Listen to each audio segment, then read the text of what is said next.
Hello, everybody. Welcome to my webinar. This was originally recorded in 2020, and I still maintain that all the beliefs that are included in here and the learning and offering for what is available for any one of us is peace, eating peace. And these beliefs that I speak about in this webinar are really profound and powerful. And I tell you, if you question them, the eating wars, the obsessive thoughts about eating, the eating religion that we have begins to actually relax and fall away. So thank you for being here. I hope you enjoy it.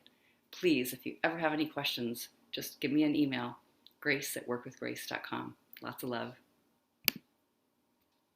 Welcome. This webinar is about key beliefs. I kind of think of them as belief systems, like that maybe have a different ways that we might sort of word them or articulate them or describe them. And hopefully it'll be of great help for looking at your own compulsion and ideas about eating, which are so stressful. I know they are. All right. So Byron Katie says this, and I will be speaking about Byron Katie because she's one of my main mentors, and I love her method, her simple method of doing the work, which is self-inquiry, watching the mind and thoughts, our belief systems, the way we're perceiving and seeing things. So if you've never heard of Byron Katie or the work, this is one of my practices and what I've spent a lot of time with. And I think you'll be able to follow right along. It's not so difficult. So Katie says this: my experience is that the teachers we need most are the people we're living with now. Our spouses, parents, and children are the clearest masters we could hope for. Again and again, they will show us the truth we don't want to see until we see it. One of the reasons I included that particular quote is because one of the things that I lived with was food, eating, and having a body, just like all of us. And it seemed to be incredibly contentious, very difficult, constant battle. So applying that same thing, one of the gurus or the teachers that I live with, food, eating, and a body, and how to make peace with this does seem tricky and difficult. So that's what this work is about and who this is for. The title of the webinar is 5 belief blunders that even smart therapists make that keep us eating, overeating, compulsively thinking, compulsively eating, overweight, whatever it is. Really, it's for those of us wanting freedom from obsessive tornado thinking or eating, no matter what we weigh, no matter what experiences we've had with eating, no matter for how long. And I like to say even smart therapists, because so many of us, whether we're therapists or not, have studied and trained and worked with the mind and emotions and wondering what compulsions are and wondering what habits are. And there's so much available. So I say, if you think you feel like you've been under a spell at times, a spell like when you're just taken over by the feeling of compulsion, then you're welcome here. Knowledge or not, well trained or not, or studying this or not, but most of us have. So in-depth study of food, compulsions, eating habits, here we are. There's some peace, there's peace available. So I'm going to share these 5 belief blunders, but I like painting this picture. Once we cover this, when we question these beliefs, it's possible to dissolve the off-balance behavior, the eating that comes out from the root, the thinking, the way we're feeling. And imagine being able to relax around food in any situation, even if it's right all around you in front of you and there's ample food. And notice how to stop searching for the perfect diet or the perfect mindset even. Kind of tricky, but interesting. quit adopting this program of vigilance and control or willpower. Many of us know what that's like, diet mentality, that working with this problem from the outside in. I'm going to fix the behaviors, and that can work if you stay with it, but it's hard. A lot of vigilance or willpower required. And this is something other than that. So spell breaking, I like to call spell breaking in this situation, it's these stressful beliefs that we hold.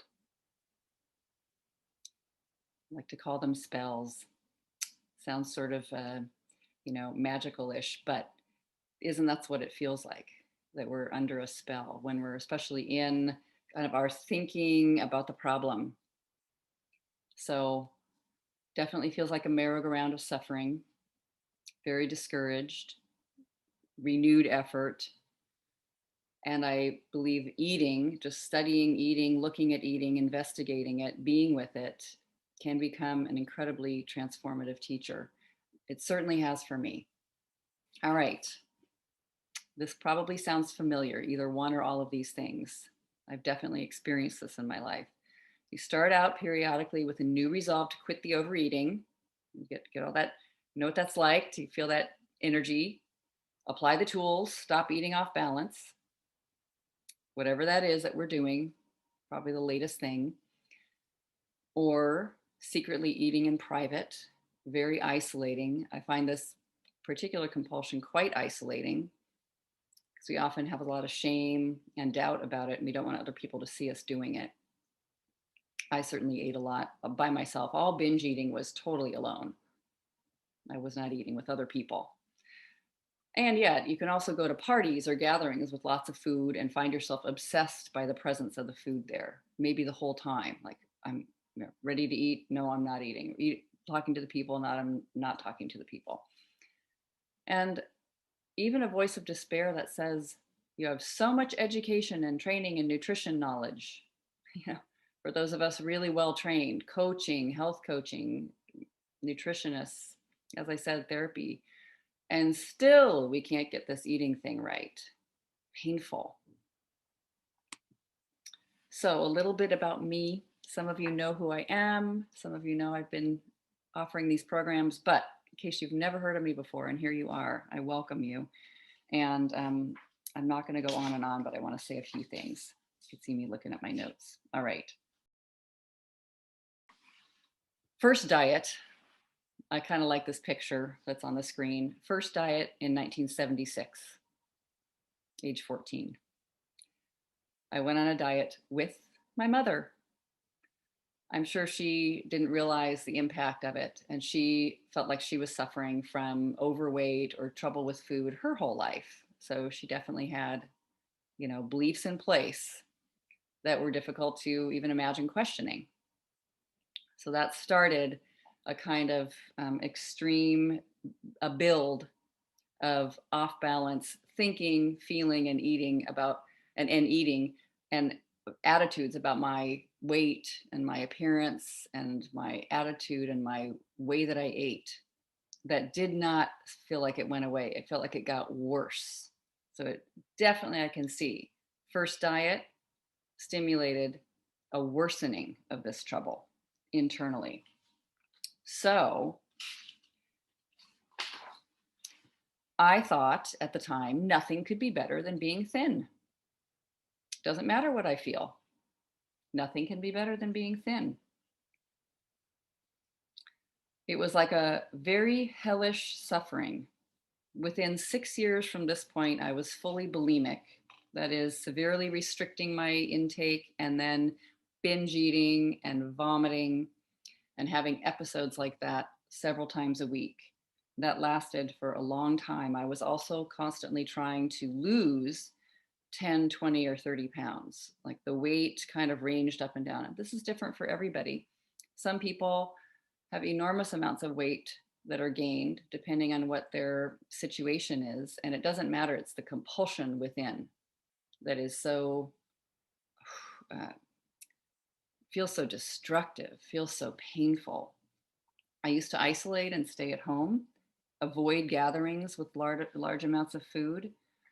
really felt lonely and terrified. And this is even with beginning to seek out help. I went to Overeaters Anonymous for the first time when I was 19. And with each thing that I'm going to mention here about what I've done for help, there were things of value, sometimes immense value, and still this persisted. Overeaters Anonymous, Weight Watchers, therapy, inpatient therapy, inpatient eating disorder program at Porter Memorial Hospital in Denver in the 1980s. I did a living binge-free program, a program from like a 9-month program at a place called People House, more therapy, Course in Miracles, 12 steps, context trainings, EST. I took the last EST that they apparently the last year they were ever offering EST. I was enrolled. Things helped, of course. It's great insights offered about the mind and emotions, and still obsessing about food and eating. I went to a group therapy program, and I like to mention that it's before I ever heard of the work or a clear self-inquiry process that Byron Katie offers. In that group therapy, I actually stopped the more extreme eating. I stopped binge eating. I stopped ever forcing myself to purge from over exercising or vomiting. So there was a last binge of that kind. I still found extreme criticism about my body and worry about food and eating for like another decade. And then I went to the School for the Work. I found the work of Byron Katie, and it was really mind-blowing for me to notice, oh, this is what it means to not identify with your thinking, to not believe everything you think. Kind of had that idea before, but I had no idea how to do it. So, School for the Work of Byron Katie, 2005. When I was there, I had a true moment of truth. One of those huge insights. I had quite a few, but when it came to food and eating, very big. And it changed everything for me for that point forward. There really was like a moment of change. I don't think that's necessary or possible for every single person, but there was like a transformative moment where it was no longer present. The doubt, worry, hatred, concern, and fear around what was going to happen with food, hunger, fullness, body image. I just realized I had such a religion about food and so much fear, and it simply dissolved. So I sort of backtracked with what happened there, what had happened before that, what happened there, and what happened after. And not long, I felt very ecstatic about that freedom found in not having all the judgments and the fear that I had that I carried with me since age 10 or so. So noticing that my thoughts were not truth tellers when it came to hunger and fullness and body image, amazing.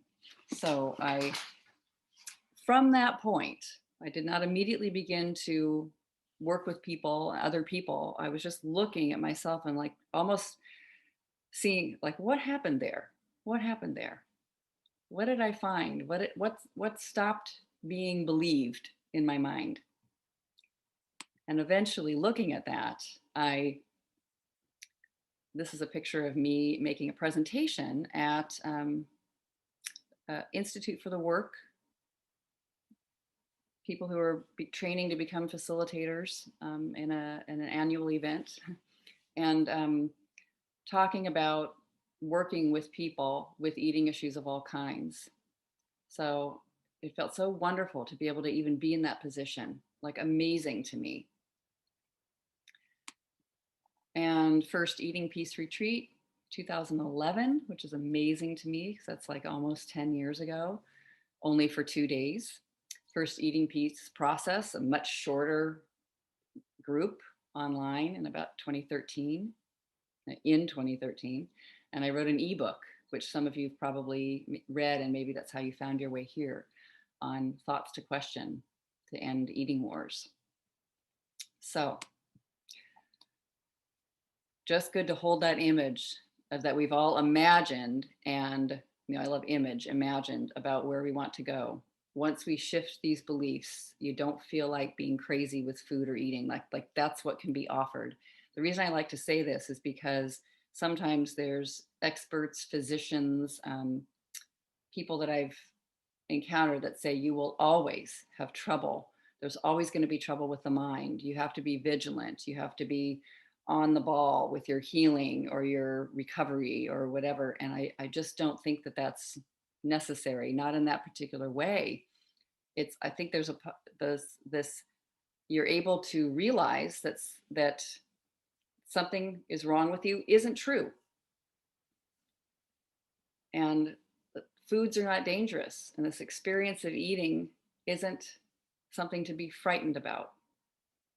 And we know in the experience of feeling in a human body and having feelings, it also isn't something to be frightened about.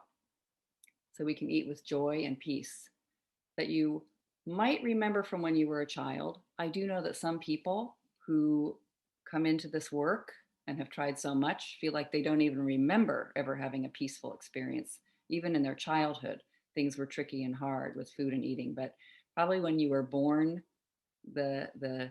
your natural humanity was peaceful when it came to food and eating. You're having a body.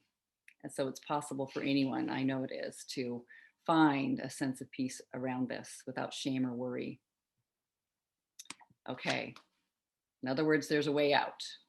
Understanding the mind and eating behavior at the root.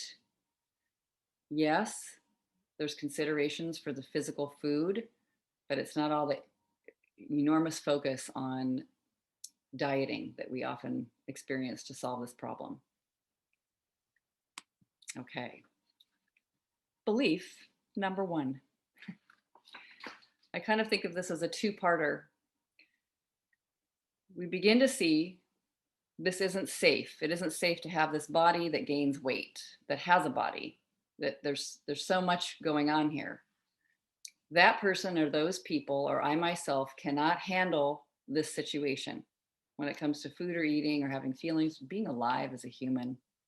But we feel like we're underwater and under a spell when it comes to eating, having weight, body. Many of us have noticed from our studies that our thoughts result in how we feel and how we act.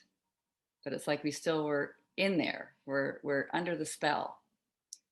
I'd like to mention spell. What is a spell? I really thought this was interesting to just sit with quite a few years ago, but the word spell, from the Old English, it's a story, a tale, an account, like magical power or enchantment, which it feels like for any compulsion. It feels like thinking can be like a spell, thinking about something, you're chewing on it, mulling it over, okay, it feels like you're in a spell.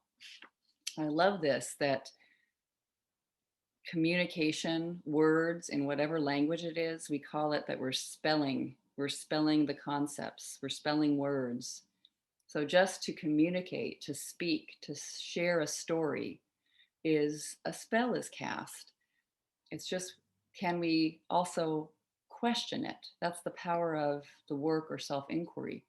Can we ask, is it true? And enjoy the suspension of belief in a moment, enjoying, we all love stories so much. A great story is so wonderful. A movie, fabulous. But noticing that it isn't true, especially when it's very, very stressful. Can we notice that it's not true? But helpful to just be aware, even the very word itself, when we spell a word, we're creating something that is of some sense of power. So when we're telling ourselves that food is dangerous, here comes a spell. But of course, that's what we're going to look at here. So this very first one, I like to think of as many of them. I'm so terrified. This isn't working. It's wrong, bad. I'm too heavy, dangerous to eat, whatever it is that's going on there, sense of fear. And then coming in and living well, if I'm feeling that positive feeling, like what I was sharing when you noticed, when I'm gonna manage this, I'm gonna handle it, I'm gonna do something about it, I'm ready. It's like to the rescue. I'm drowning. Oh, to the rescue. I'll take care of this. I'll take care of you. Often there's some very interesting things to see about how I relate to other people. I noticed that my relationship with other people and the way I communicated or related began to feel troubled before food and eating troubles came in. Something to think about and notice. But it's like, this is an emergency. I will help. I'm going to swoop in. I'm going to get that diet program. So these kind of meld right together. I think of them as like conjoined twins. I feel anxious and afraid, and I very quickly want to come to the rescue of myself or other people or something in the world. So it's movement, speedy, quick, urgency, urgency. I'm responsible for my well-being. I'm responsible for their well-being. My help is required. I know what they need, and this is good. They or I am a victim, so I must rescue. The world can be dangerous. I know this from personal experience. Damage control, damage control. Don't we kind of say that? I can recognize that inside myself about thought and eating and what we're doing there with food and eating and taking it in. This first belief, I mentioned this about with other people because of this idea around when I say even smart therapists. Those of us often are very caring hearts, very open-hearted, really interested in the world and other people, and want to help, or we have service roles in the world. We want to be of service. So there's the world and other people, but seeing when there's responsibility taken for well-being, how that can be troubling and difficult. I just noticed along the way, many people that came to Eating Peace Retreat, many people that enrolled in Eating Peace, they'd be like nurses, therapists, health coaches, because of course, these people in these positions are interested in supporting others, and they've also been interested in training and learning about the human mind and the human condition. So no surprise there, but just watching. I believe in fear. I believe in I need to be afraid, and rescuing is almost an immediate Velcroed right to it. And that can be hard, to be quickly hunting and solving a problem. First, where's the answer? Where's the answer? So an example, a woman called Nancy had a full private practice as a therapist. She's working on her Eating Peace, and she found herself, what she described about her week was that when she worked on Saturdays, she often took an appointment at 7 p.m., which I thought, wow, I didn't even know you could do that. Of course you can. She has her own office. It's a building that was full of other therapists' office. And she would often take a last appointment at 7 p.m. on Saturday evenings. And she also happened to find for a long time that there was there was candy dishes or other people's food in the reception area. And she would always start to eat it. She was the only person in the building, and she would start to want to eat the food. So an interesting moment to study. When I asked her what she was believing, she said, well, I have to work. And besides, I'm doing something good for somebody, but I have to work because of money. I need it. Which was a powerful place to sit with, that isn't food and eating, but she could sit with that and questioning her beliefs about money and loneliness and needing to work hard. I found this to be also incredibly helpful to question, just to watch my perceptions about the world being dangerous unless I work. Tips over into off balance. So just important to notice that it builds, and there's like a little follow the breadcrumb trail of what is frightening for her in that moment. And there she is, sort of enduring the situation and winding up eating, overeating, filling an emptiness. No choice. I don't have a choice here. So Pema Chodron has this quote. I just love it. These moments and these experiences when we are believing this is frightening, this is worthy of being frightened of, and it's okay to be frightened. We're not saying that you shouldn't be frightened, but I need to fight, flight, or freeze. Like fight it, rescue, run. But Pema Chodron says this: most of us do not take these situations as teachings. We automatically hate them. I always hated my food and eating moments. I definitely did not take them as teachings. We run like crazy. We use all kinds of ways to escape. All addictions stem from this moment when we meet our edge and we just can't stand it. We feel we have to soften it, pat it with something, and we become addicted to whatever it is that seems to ease the pain. Familiar.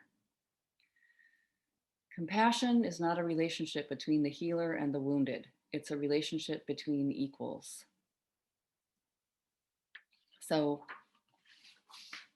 just noticing a sense of compassion for these moments, compassion for ourselves and other people who appear to be in need in the moment, frightened, wanting to escape, and just opening up to this situation is a teaching moment for me.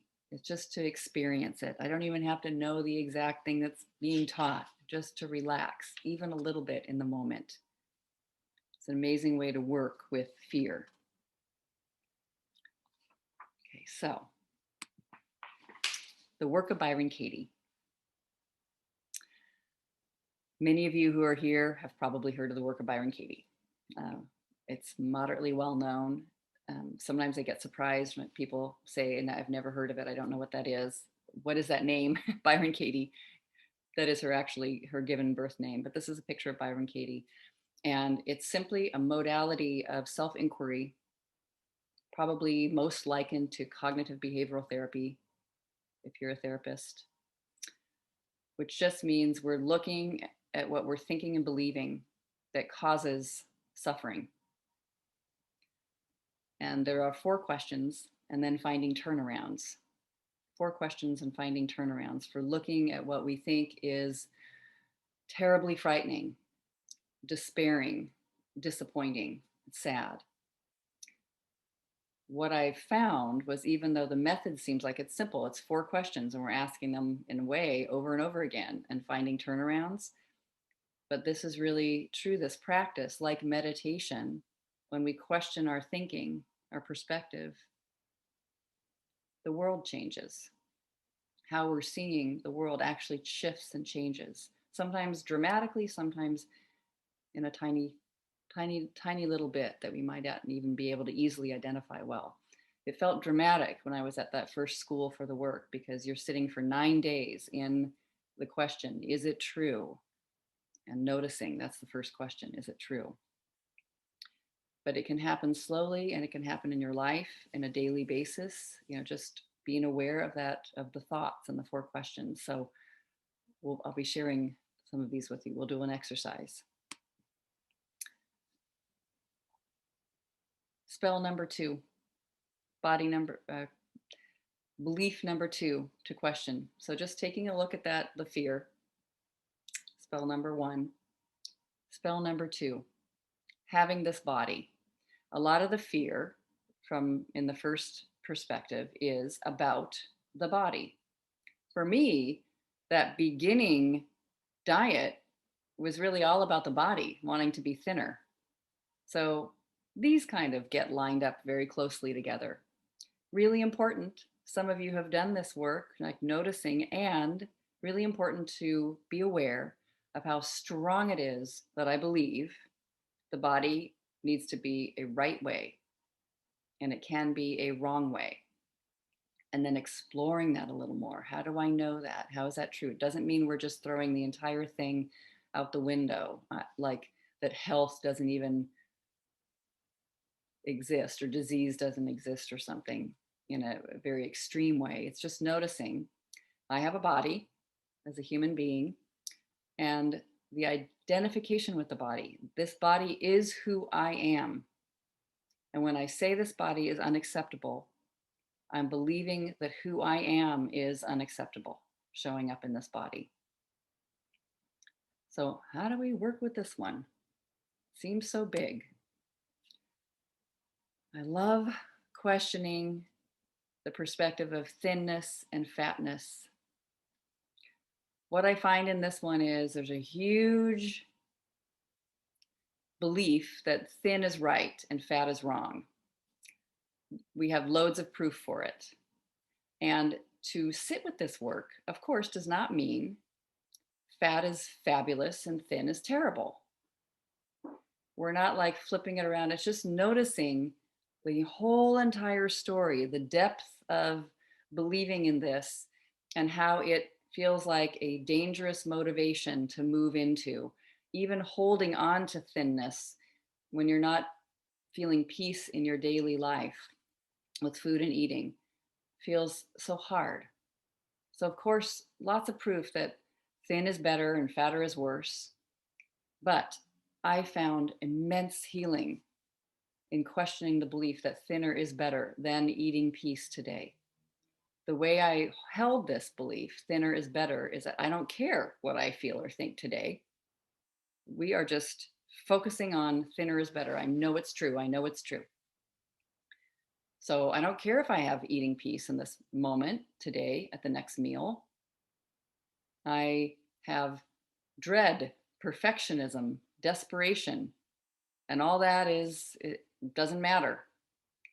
I remember, because of my dependency on thin makes me a good person, an acceptable person, and fat makes me a bad person, that I was on top of the world for a little bit if I looked and caught a glimpse of myself in the mirror and it was thin. Look at this, it's amazing. And felt horrible if I was heavy or weight. It was like disgusted with the image, disgusted. The drama, it's a catastrophe. Just noticing the extremes around this thinking. The eating in the daily life, in our experience in the present moment, becomes really a mirror of our thinking and feeling. Like it just can't help but feel dread or danger or worry around eating when thinness is so critical. Number one, I found if I held this belief, the mind is saying things like, never let go of worshiping thinness. You have to suppress your own urges. You must suffer to acquire thinness. Help is required. So the effect of that, unfortunately, is suffering, a sense of being controlled, unhappiness. We're trying to look at peace. It doesn't mean, what's interesting is, it doesn't mean we're questioning the specific foods and that I should or should not eat them and I'm going to throw it all out. There's awareness there, but just isn't so extreme like this, with that being the number one goal. What's the solution? As I mentioned, the solution to not being thin, or even being thin and needing to keep it, you're already thin, but you got to keep it, is diet, exercise, eat this, don't eat that, food lists, food plans. It often is this. Measure this, weigh that, count, log, do, don't. So just noticing how many, I love this, what somebody said once, it's a technical fix. It's like technical fix, we're fixing the outcome, the end results, not necessarily looking at the thinking and feeling that came before. So we're fixing the outcome and we're focused on that, all eyes on that.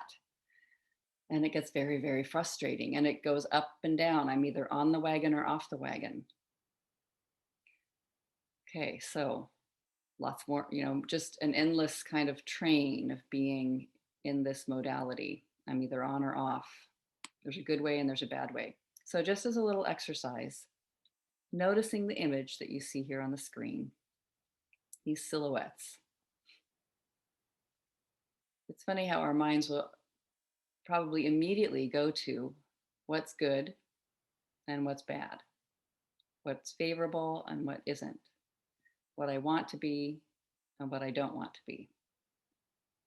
And there's variations depending on who you are and what the story is. Just interesting to notice that we have it, and it's very fast, very fast. So watching this, We even think, I better keep this thought, right? So that I know what's right or wrong.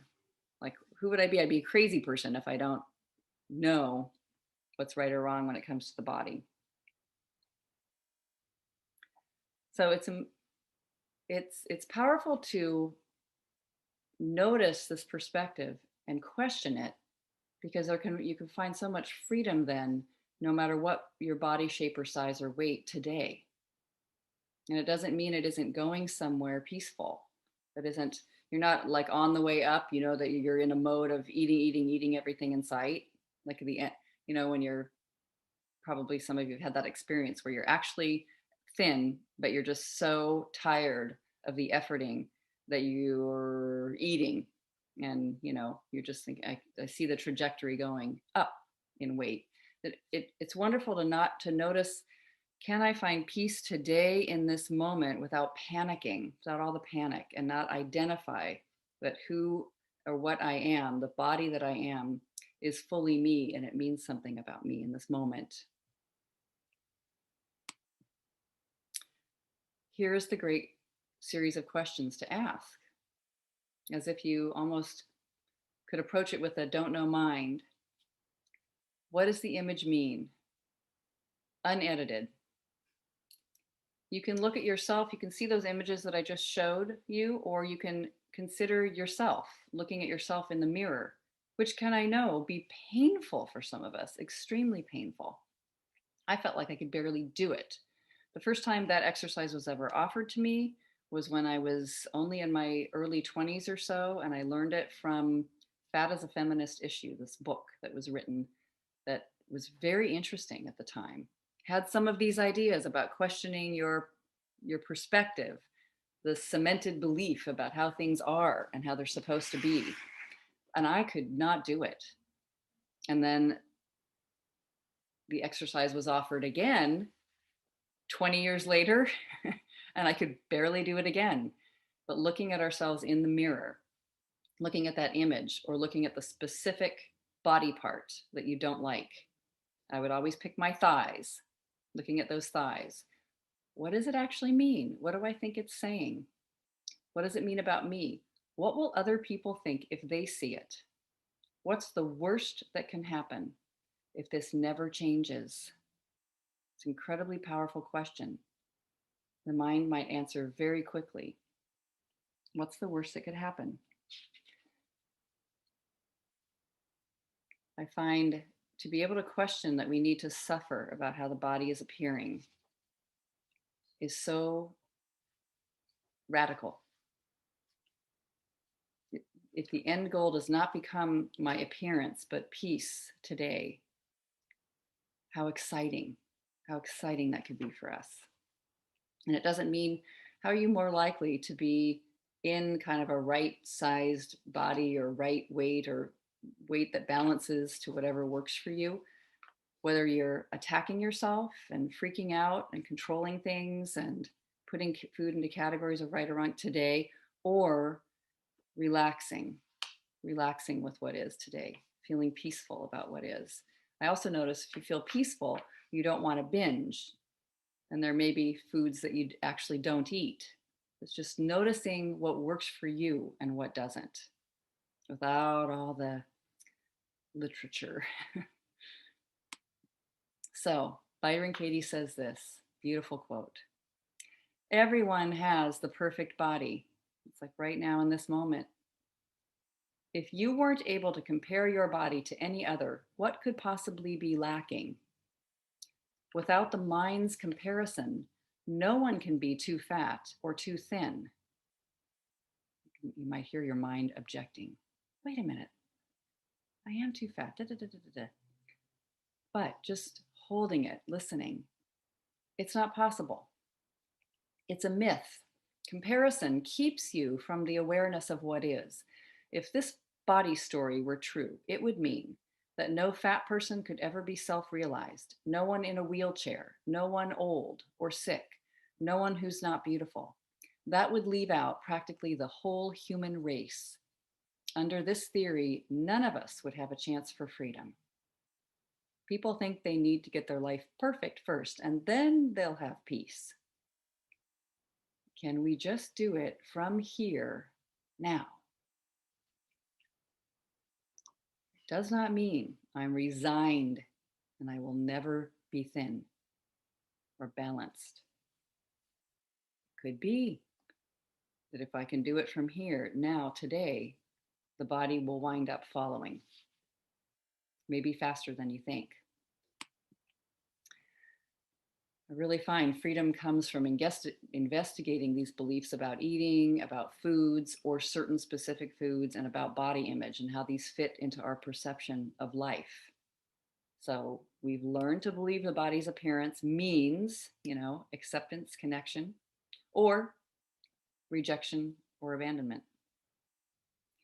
But we don't have to believe that stressful story, I need to be thin, like with aggression. Interestingly, we can even begin to question, I need to be healthy or I need to live. I know that sounds pretty out there, but let's say I have a diagnosis of some kind of illness. If I question, I need to be this other different way, I'm comparing, and it can begin to stimulate fear, stress, and suffering. And even I need to live is, in the end, not going to be true for any of us, right? So amazing to question that and be at peace with these concepts, as some say, before I die. So one more little piece about this, very interesting. I love this this incident that happened in an eating peace program several years ago. Sherilyn was a mindfulness therapist, and here she was in the Eating Peace program. Definitely felt like she'd been tortured by that. She was in Hawaii at the time we began the Eating Peace program on vacation. And so she saw herself in the glass on the street. And I could so relate because I would see myself walking down the sidewalk and you catch a glimpse of yourself in a glass, just the side of a building. But it's a reflection. And I would instantly, always in the past, have the thought, gross. And she was noticing this.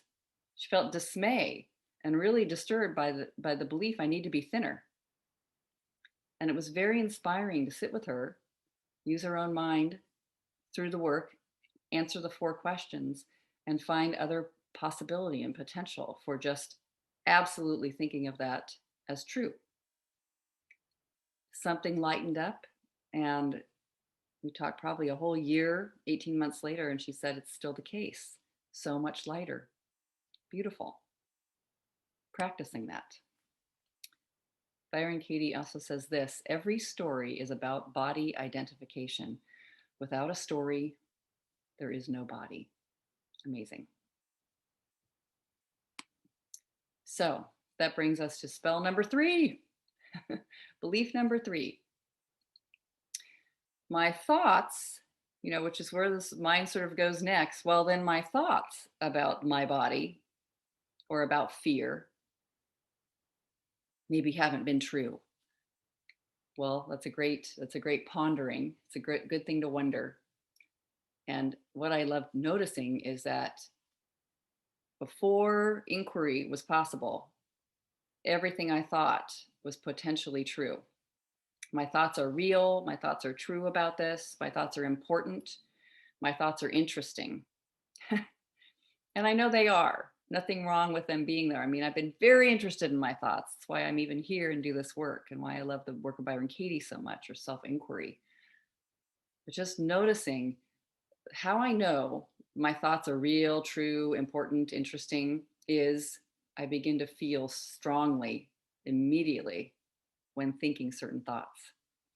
But when we hold this, it can bring an incredible amount of suffering. So this is where I think, the work, what Byron Katie is offering, and other people who ask us to inquire, all the way back to Socrates. Katie suggests there's really only 2 choices when we're suffering. We're believing our thoughts, or we're questioning our thoughts. There was some point along the way of doing the work when I thought, oh, there isn't an option for, door number C, don't have the thought at all. by my command. Like, I'm just not going to think it at all. It's too late. I'm already thinking it. So, how do we move into inquiry instead of just believing? And I think of believing as just being a believer as repetitive thought. The thought comes up again, and wait, is that true? That could be true. That could be true. It's just repeatedly believing, having it arise in a repeated way and responding to it. But how do we move into inquiry? We notice our feelings. Feelings usually come first. They're the messengers. We know we're disturbed. We just know we're feeling deeply disturbed, and the thoughts get kind of murky. The spells are not really clear, right? The words are not put together easily. But it's great that we have the feelings. We felt so discouraged about this whole eating thing, right? But to trust and notice and be aware of the feelings as rising in response to thought is great. So we feel disturbed, feeling disturbed. Okay that we're feeling disturbed. Letting the feelings be there, even welcoming them in. So let's do the work. It's like a little meditation. There's the grand global thought, the belief, I have an eating problem. Probably everyone has thought this. There's probably people that think this who don't even necessarily consider themselves to have like disordered eating or an eating compulsion or addiction to food or whatever. But just noticing, I have that belief. I have an eating problem.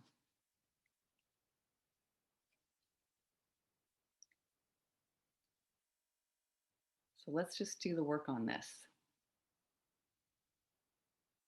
So the question number 1 is it true?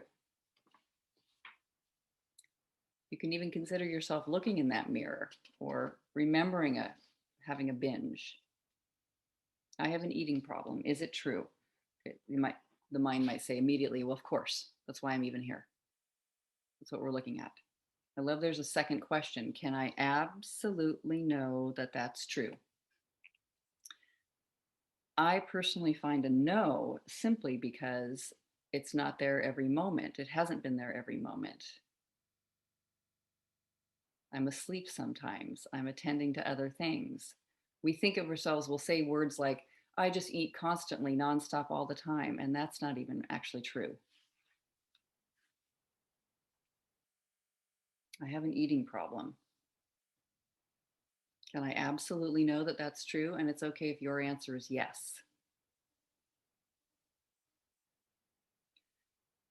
What happens when you think it? Just notice the gripping feeling, how your feelings respond. I have an eating problem. This is so terrible. It'll never go away. That's who I am. I'm identified with this body. I'm identified with my thoughts. Immense suffering. Often the decision, like I got to figure this out. I'm going to go on a diet. I'm going to get, do whatever. I'm going to go on a diet. I have an eating problem. I have an eating problem. I have a willpower problem. We just see the reaction, the response, the results of this thought. And now consider, who would you be without the thought? That's question 4 of the 4 questions. Who would I be if I couldn't have this thought in the moment? I don't always have this thought in the moment, as a matter of fact. Who would I be without the thought, I do have an eating problem? For sure, absolutely, hands down, forever and ever, amen. What if that wasn't the case? I'm still noticing, I'm not in denial. Noticing, I notice that as I think about all those years for me. There's something disturbing happening, it's okay. But who would I be without the thought? That young woman has an eating problem. Just an interesting, open, they get a sense of open mind and openness, curiosity. I wonder what's going on.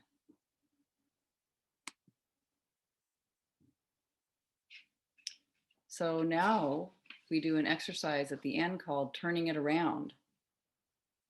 I mean, I just love that entering into the don't know mind. We don't know what's going on. And that is, I find to be true. I always didn't know. I would tell myself that I knew. It's because I have a willpower issue. Something must be wrong with me. My brain was born wrong, whatever. But if I just didn't know, there was kind of an openness, a levity, a lightness to that. And then we get to turn it around. I have an eating problem. I have a thinking problem, especially when it comes to eating. And even this might not be true. problems, problems are real. And I know that it seems they are, but we start to think of them as unworkable or lasting so long and all the suffering. But I have a thinking problem, especially when it comes to eating. I'm getting really ignited and triggered and stirred, and my thinking goes nuts. I'm wildly thinking. I'm filled with thinking. I'm so overfull with thinking. I'm fat with thinking. I have a thinking problem when it comes to eating. I imagine all these horrors and I imagine solutions. I'm definitely not relaxed. Another turnaround would be I do not actually have an eating problem. I don't have an eating problem. And how is that true in the most simple way? Not when I'm asleep, not when I'm doing these other things. Not there's so many minutes and moments that we brush over where we actually aren't having an eating problem at all in the present moment, but we'll say, well, that doesn't matter. So there's that in the most simple way. But could it be I don't actually have an eating problem?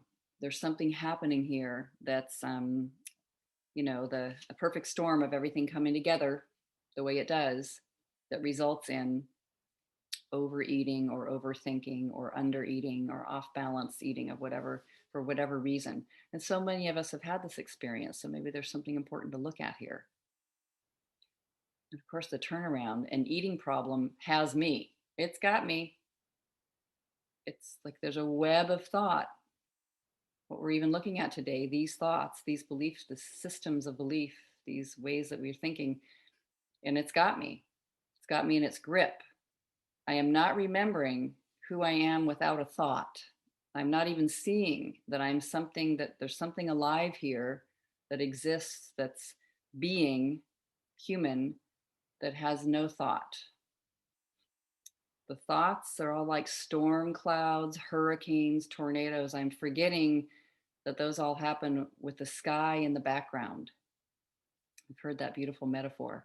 I am the sky, I am consciousness, and all these things are happening in my day. Things change, and it's how I'm looking at them. So, an eating problem has me in its grip. It's not all of who I am, and it's not permanent. It doesn't completely last. There's always the end of a binge. I think we're binging, I'm eating all the time. That's not even true. So, wonderful to just notice this and wonder. Because some of these, we do the work, we answer the 4 questions, we consider, we meditate in that. But what if we could be okay right now with what we inherently are in the raw material that is this, a human being, and notice the thoughts I'm thinking may be entirely outdated or exaggerated or false. They may be scaring me.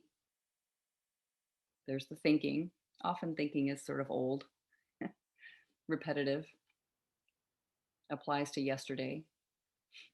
But my thoughts and my body, like the belief number 2, are not who I am.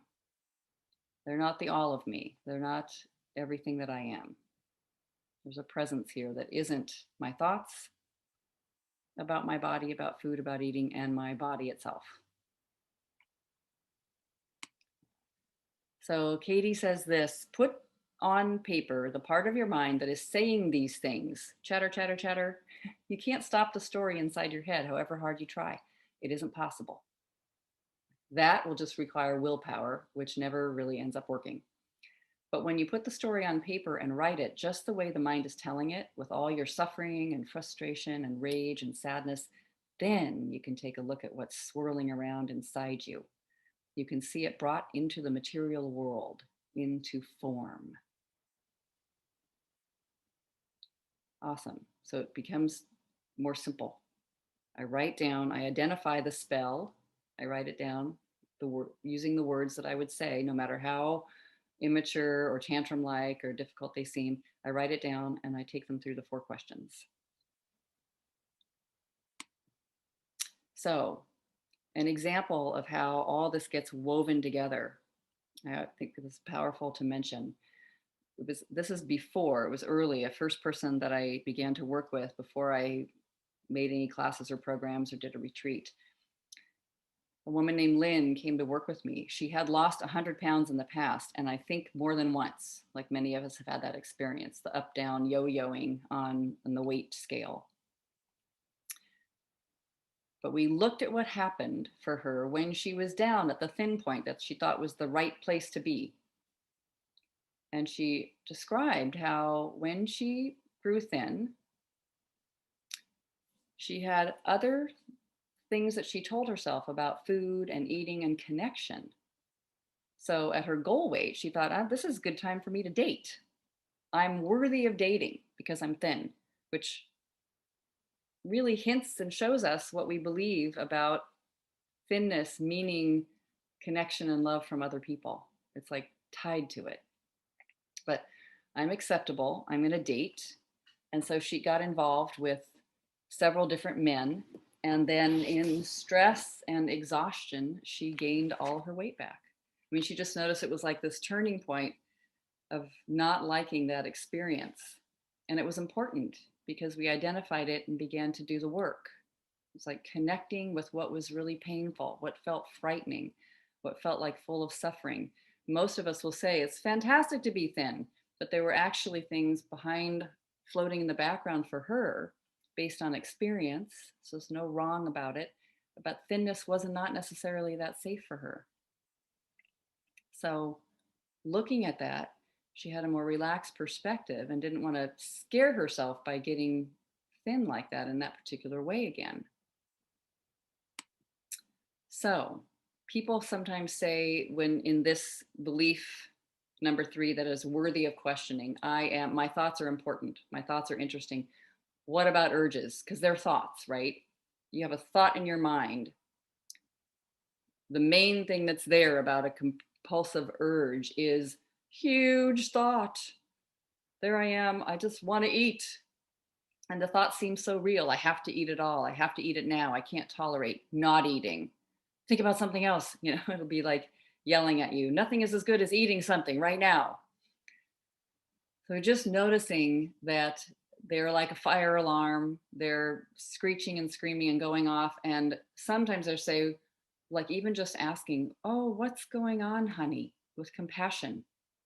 Even a drop of allowing that moment to be a teaching, like, wow, I am really freaking out about food in this moment.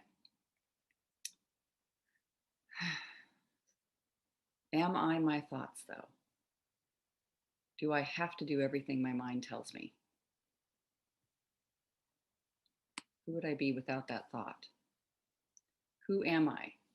What is present that isn't an urge? Am I okay even if I have a thought? I like noticing that we have so many thoughts that we don't actually believe or that we don't do anything about. What if I wasn't as interested in those thoughts? Just like, okay, just noticing.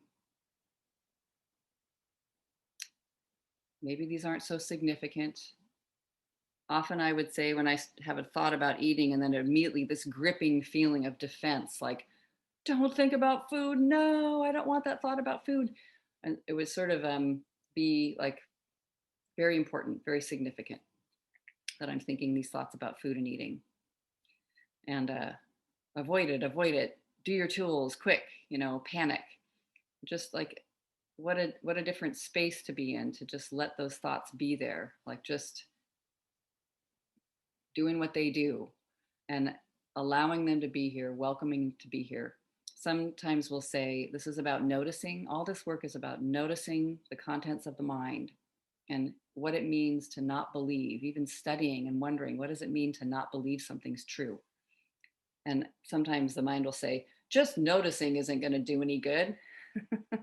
if your mind is like mine.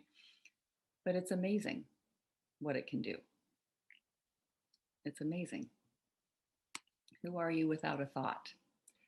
So one more with this. Elisa was in an eating peace program, and she had something that she noticed in a typical day.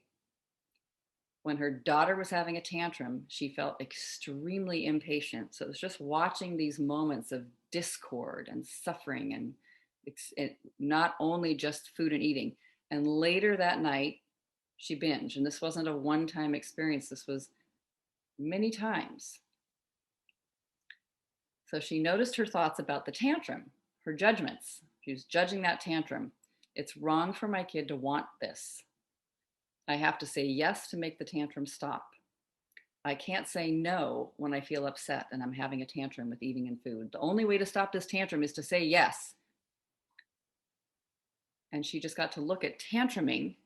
It was right there in her life, and looking at how it matched the way she was with food and eating later.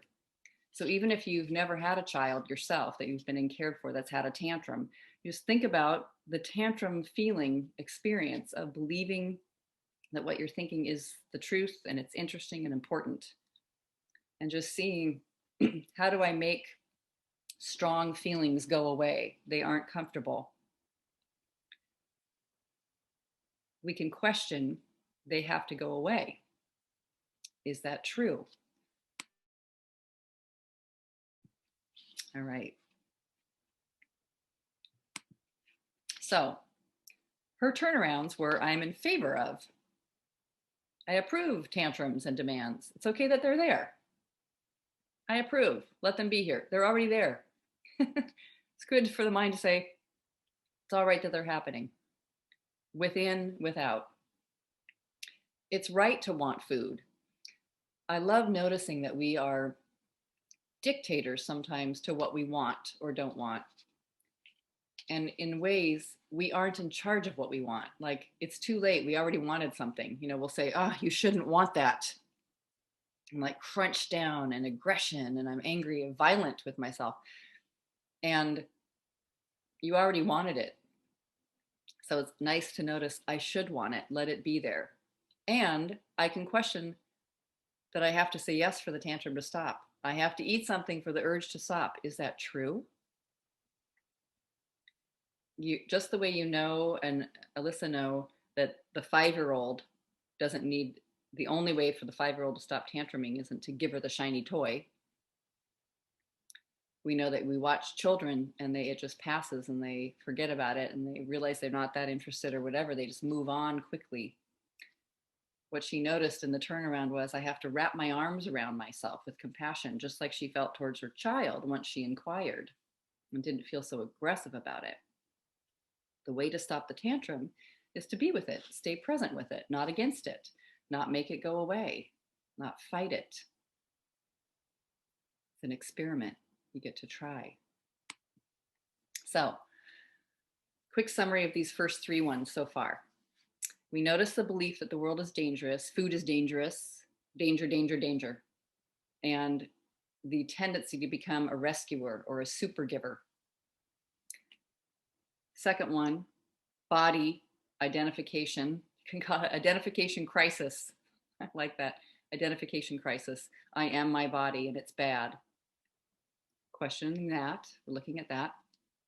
And the third one, my thoughts are true. My thoughts are true. Using the work of Byron Katie to question our thoughts. We don't have to believe everything we're thinking. There's something here besides thought. Good news. So, spell number 4. Wanting is wrong. Notice that was found in that example I just gave of Elisa. Wanting is wrong. It's bad. It's unfavorable. It needs to be avoided. Don't want.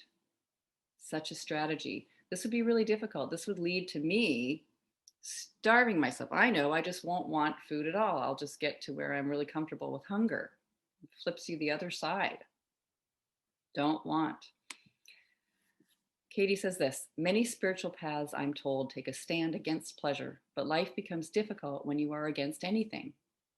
It's painful to have an enemy. It's the war with the self. Wow, what a thing to think about. So, there's the dictator. Control is often what we'll think of, I did all the time, as a solution for a wanting spell. So I was drawn initially. It's better if they tell me what to eat, because what I want is too much. If I'm left to my own devices, I'm out of control. I have got proof for that. So I must follow the rules. This doesn't mean having structure or balance or rules doesn't work for you. There's some people that weigh and measure their food for the rest of their lives, and they just simply feel comfortable with it. That isn't wrong. It's what works for you. That wound up not working for me. I mean, I just didn't really want that ultimately. It's just not the way this one was hooked up. But if nothing's wrong, then it's all okay to notice. When we have rules and regulations like that about what's right and what's wrong, then we feel horrible when it's not met, you know? So control as a solution for the wanting spell is often where the mind will travel. It's like the don't know mind is more open, lighter, more calm. I do notice in my life, for example, I don't particularly have rules about nothing is ever allowed to be eaten. I just sort of have an open place for that. And I notice I don't eat sugar all day, because that doesn't work for me. So it's like just seeing what works and what doesn't is possible for anybody. Peace today, now, in the moment. I also don't eat all day. I used to feel like I ate all day. Even that wasn't true though. But stuffing food in is not peaceful for any of us. It's not actually what we want. We'll just be so judgmental about ourselves for that. So those plans and diet plans and everything can actually make things quite complicated. Then it's your fault if you fall off the diet. Like the reason you're failing is because of your wanting problem that you can't control, or you're too rebellious or whatever, right? The thing is, the wanting doesn't go away, so the problem persists. It's almost as if resistance makes it bigger. Many people think if they eat whatever they want, they'll become the size of a whale. There's an underlying belief, of course, that what we want is bad, but there's maybe something's off with what we believe we want, like what wanting is. If we eat whatever we want, like, in other words, do we actually want to feel stuffed? Maybe there's something else we want that isn't food. That was sure true for me. I didn't want to be binge eating. It's why I was wanting to study and wonder about food and eating, and probably why anyone is here who's here. So, self-inquiry. 4 questions. What I want is too much, so I need control. Fantastic to question. I find control is sort of sitting in the old way. It doesn't mean something like if you're vegan, or this is your approach to food, or a raw foodist, or somebody who doesn't eat certain things like sugar, you're a diabetic, whatever, that you shouldn't be. If that leads to chaos, it's less peace. And then that's the old way, kind of labeling everything as right or wrong. So it's just simply noticing this effort at understanding and getting the right answer and letting go of that.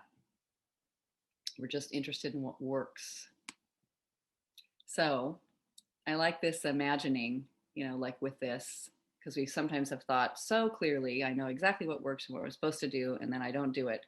But everyone's been to buffets, and sometimes people with food and eating issues think buffets are the most dangerous, difficult, hard place to be, because you can just have unlimited food. It's all right there. And, so we don't even go, or it's terrible if we do, every time we do. We know what that's like. I remember it well. So if you just imagined coming from another planet, and the day that you arrive, you say you have a body, you need to eat, thin is better, Fat is terrible. Not eating makes you thin. Eating makes you fat. You better watch out. What does it feel like to be at the buffet? If these are the thoughts, the primary thoughts that rise up to the surface. Very important thoughts. Very, thoughts that are really, really, really important to continue to believe or look. I mean, it's just not a good experience. If we don't know any of that is true, I love the experience of setting, walking into a buffet or and looking at all the people and seeing things that are not just the food, not just the dangers that rise up, not just the uncomfortable feelings, not think this is going to be a bad situation without the thought, I better watch out. And it's like, I'm safe. I'm okay. Just the right amount of food is required. Nothing more. Nothing more is required for that. And it's actually the natural way we are. All these things bring us into something that tips off balance. So, case study on that, just an experience. A woman named Diane was in Eating Peace, and she was studying what she wanted and noticing and accepting what she wanted instead of being against it. And she shared this vivid memory fairly early on in her life. I think she was pretty young, going to a lecture where the person on stage said, the whiter the bread, the sooner the dead. And it was like, oh, very scary. And she realized she just adopted that, thought it was true, believed it's true. And, maybe that kind of thing, white bread, wheat flour, doesn't work for everybody, but it's such a frightening thought, scaring herself with it. And when she noticed herself letting herself want what she wanted, out in the open in front of the world, green light, not to have all that shame and secrecy, she actually noticed that it was okay to have it, and it also fell away as something that she was eating so often. I found that to be true also. So this brings us to the last one. There is something wrong. There is something wrong with me. Such a personal, intense, sharp, and violent thought. There is something wrong with me. I have that eating problem, and there's something wrong with me. There's something wrong with me, with life, with compulsions, with the way I am with food, with the body. In the most simple way is just noticing there is something wrong rising up in the mind. Something wrong. Just notice what happens when you believe there's something wrong. Usually we quickly think, I have to do something. But what happens? What happens? There's something wrong. I mean, I just notice immediately a fear in the heart, or a heartbreak, or despair, or sadness. Just noticing the persistence and the regularity of that thought and how it's come back over and over. And I've done this work with, even when food and eating relaxed and that was no longer an issue, noticing what's wrong in other areas. Wow, this happens a lot. I think something's wrong. There's too much of something or not enough of something, just the way I've been with food. So I love this question 4, is really using our imagination to wonder and not warn about the dangers of life. Wonder.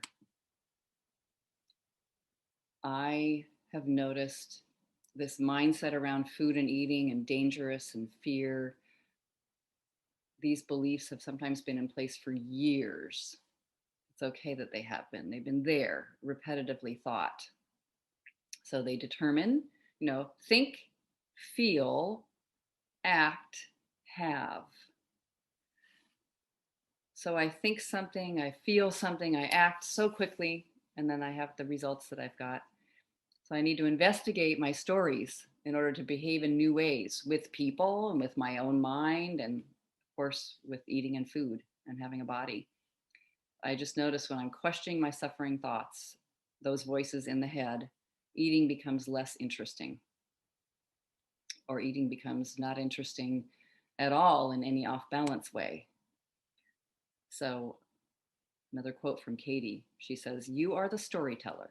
You have become the stories you told yourself.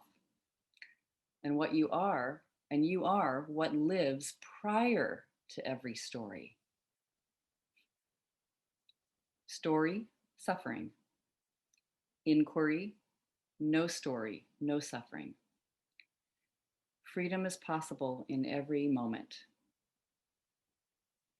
It's a great, simple meditation. Who would I be without my story? Eating, food, body. So let's just stretch a moment. We're going to do one more thing here. Awesome. So let this be a meditation. Find this very helpful. You can find this right now, wherever you are today, whatever time zone you're in, wherever you're located, whatever you've experienced with food and eating. Imagine all of your foibles and emotional difficulties and arguments with eating and having a body are not problems to be fixed or crushed or hated. Strange, right? It's like, wait, why am I here?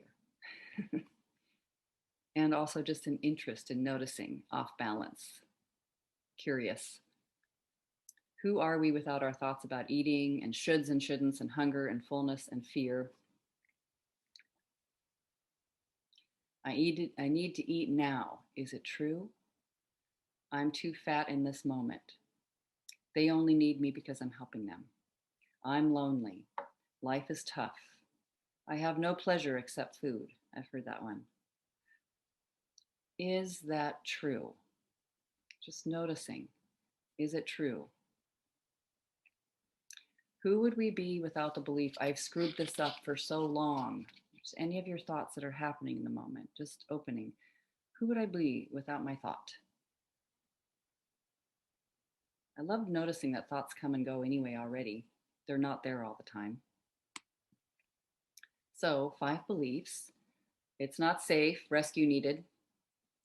Body, false identity. My thoughts are important. They're real. Wanting is bad and something is wrong, in a nutshell. And I know they're big, they're wide, they're big, they're repetitive, they're strong, it seems like, right? Question anything I say. But here's the turnarounds to these to find a little rest today. Things are okay. This is safe. I'm safe. They are safe. Safe in the presence of food. Safety's here. My body is okay. My thoughts about it are ugly and fat. Not my body ugly and fat. My thoughts about my body are ugly and fat. I am not my thinking, not about food or eating or weight or binges. It's just thought. The thoughts don't mean anything serious all by themselves. If I want something, I want it. Too late. If it's wrong, it already happened. I'm not against wanting. I'm free to choose. I'm free. Something is right with me and with the world. Just noticing it's powerful to just speak of it this way, to hold it in this way. It's like these are spells again because they're using letters to spell a word, but how wonderful to have it be this open-ended, open-minded, relaxed place. I find peace is actually more natural. It's a peaceful, open-minded place. Pema Children says this: when we touch the center of sorrow, when we sit with discomfort without trying to fix it, when we stay present to the pain of disapproval or betrayal and let it soften us, these are the times that we connect with bodhicitta, enlightenment, freedom, love. Love. So this is why I do this work, because it didn't just stop with food and eating. It kept going. It kept going as a practice. And I would think, I don't even want to do the work. And I would still like, is that true? And come back to it. And just noticing the results that I had in my life and then kind of engineering it backwards. What am I thinking? then what am I feeling? Using my feelings to be the open door to understanding what I'm thinking. Watching all the other things rise. Not enough money, not enough time, too much work, too much disagreement, anything. Continuing to question, letting life show me what to question. No compulsion needed to dampen or fix or help. So I really find this self-inquiry frees people to become powerful in their lives, open, powerful change agents. It's a nice word. Just love in the world, unconditional love. So of course I love doing this work. So eating a peace experience, like watching this horrible torture with eating issues and weight and all of it, just began to become, of course, like this key place, the doorway in to the internal life and self-inquiry. So I began to notice, I didn't do it at first. I did the work with people on other things, not food and eating. And then here comes food and eating because I'm interested in healing and peace around that. So doing the work together, noticing who we can be without believing our thoughts is very important. And all the shame that tends to arise around food and eating is so strong, can feel useful to connect with other people around that. Whether you would take a program with me or just find others, it's healing. I think it's possible for everyone to know that they're free. It's about recognizing it and relaxing the thinking so our actions can relax. I think some of these, when we hold those beliefs in place, it can create a lot of isolation and shame. And so connecting with other people in whatever way you can in your life to do the work together on food, eating, body, noticing, compulsion is isolation medicine. It just drops all that sense of isolation. A huge help. So I highly recommend it. Connecting with people on eating issues and the Eating Peace group that I've made and offered over not that long of a time, only a few years, but it's for those tired of the sticking on the diet plan and kind of stopping there, and often for those who've tried every other kind of solution and we really want to look at this this process of self-inquiry, mindful awareness, changing one's mind, looking at this thirst for truth around what the problem is with eating, finding healing and peace. Even experts around nutrition take this program. So that's who it's for. That's what this is about, self-inquiry and all these thoughts. So in a way, your life is a unique course already. I'm creating a course here. It just happens to be this around Eating Peace, but just see, could it be that what is being offered for you is a teaching experience? Remember that from the very beginning. We're looking at this problem that we have as a teacher. Doesn't that change things instead of needing to shut it down? So even just your own experience, wherever you've been, whatever you've done so far in your life, teacher, when it comes to food and eating and having the body you've got. Could we end the wrestling with food? Be interested in that. And it's okay that it's still here, but looking at what we're believing and thinking that causes war, internal war with ourselves, with our minds, with life, with food. In a way, that's what this is about. So we look at that in the Eating Peace program, and you can even take these topics and look at them in your life. Just sort of with the baseline, what's going on when we get off balance? How do we break these spells? It's really the 4 questions, using the 4 questions, looking at what the spells are. What are we saying to ourselves? What is the mind speaking? What's it talking about? How we disapprove of our feelings. We'll say, no, can't have them, don't want them. Open to them, letting them speak, letting them show us what we're thinking. All those body beliefs, and just imagining dropping them and not gripping so hard at thinness. boredom and emptiness, just a sense of dissatisfaction, that can lead to eating. It might not be binge eating, it's like graze eating, just filling an empty hole, filling something. And then also trauma and love. Some of us have experienced immense trauma, and noticing that spark of fear or geyser of fear that's created in our lives when we consider what we've been through, and wanting love, wanting peace on that, wanting truth on that. So some of us have eaten out of traumatic experiences. We look at that. And then just living in the peace zone, daily peace, daily inquiry. Who am I? It just begins to happen naturally. Who am I without my argument with reality here? So, how was that for you? Questioning my beliefs about food and eating, and really about life, ultimately, most of all, changed my entire life. I thought I was a nutcase when it came to food and eating, and that I probably always would be, and I would have to control my eating or kind of find a pathway or follow a set plan forever. And now I've lived for many, many years, more than a couple decades actually, without obsessing, thinking, worrying about, even though there's been some adjustments in food and eating, certainly. There's been new learning in nutrition and new things available, and that's an exploration and adventure. And it's amazing that this has happened. And I know it's possible for anyone to be free of the violent thinking that we've often had about ourselves and how we're doing it wrong and what needs to happen in order for us to be successful and make it in the world, including lose weight, eat the right way, and all that kind of stuff.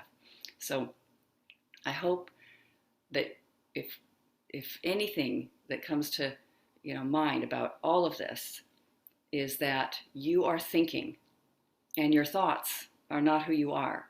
Those beliefs that are stressful and that create a lot of suffering and continued obsessive thinking and obsessive actually behavior around food and eating, or really anything else, the thoughts are the things that fuel the process, kind of keeping it going. And to question the thoughts and really imagining at the depth of who you are without your beliefs is incredibly profound. You can discover that who you are without your beliefs is maybe more magnificent than you ever possibly imagined. It certainly has been for me. Don't always remember it, don't always see it. That's okay. There's something here that is kind of co-mingling with us. We are a part of a life force, a loving presence, a peaceful eater. That's how we're born. And to allow ourselves to see that we've just got this whole thing running with thoughts about food and eating, buzzing around all over the place, to have that relax, even if it's making a lot of noise, just relax with it, is really the answer to ending the whole thing and not having to manage it, control it, or figure it out for the rest of our lives. That's possible for you. It's who you actually are. It's what you're drawn to. It's why you even came here to be interested in this approach and this way of being with food and eating. It's the end of the obsessive thinking, the end of addiction, to question what our beliefs are that fuel the addiction. So I hope you'll join me somewhere fun.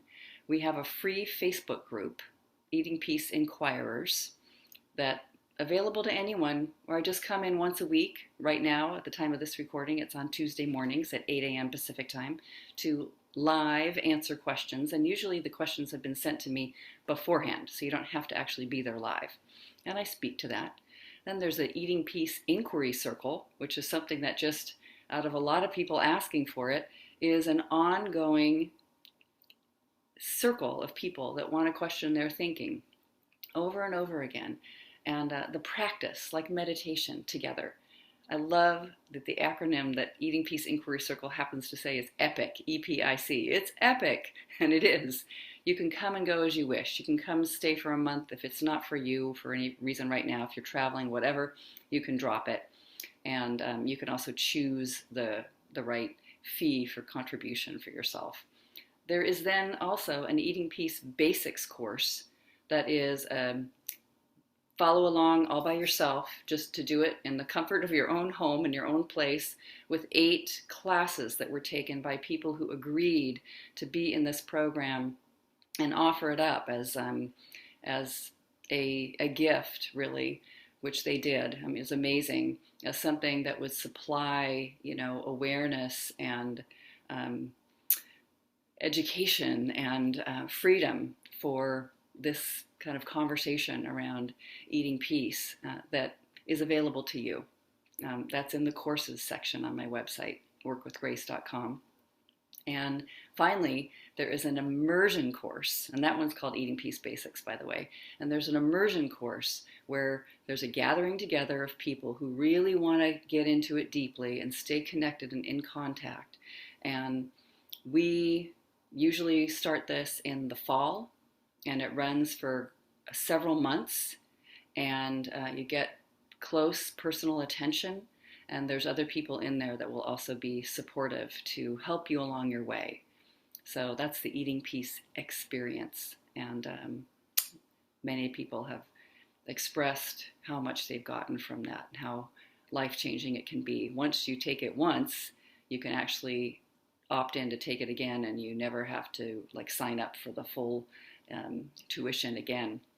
So you can be a repeater and come back and learn the newest and latest nuance for how you want to be with food and eating and life itself, coming in, dancing with life itself. Peace and love are possible for you. Eating peace is possible. Inner peace is available. That's what's amazing right now in this moment.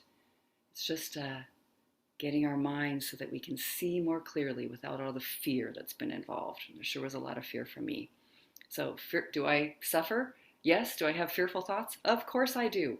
Have I worked out everything I've ever needed to work out around my past life and difficult experiences? No. And that's the good news. You don't have to get it all squared away to actually become an eating peacey. You can become an eating peacey right now. It's actually there. Now I know that that doesn't mean bam, let's wave a magic wand and zap you in the head with a lightning bolt, and from now on my eyes were open and I no longer compulsively overate. But it's available to you. This sense and feeling and aliveness of eating peace is built into you. Such good news. It is not missing. So to begin to access that, it starts to get momentum, and then you realize, wow, I really am free. Everyone's got their own timeline, and I hope you'll join me if you're seeking that kind of help. Lots of love.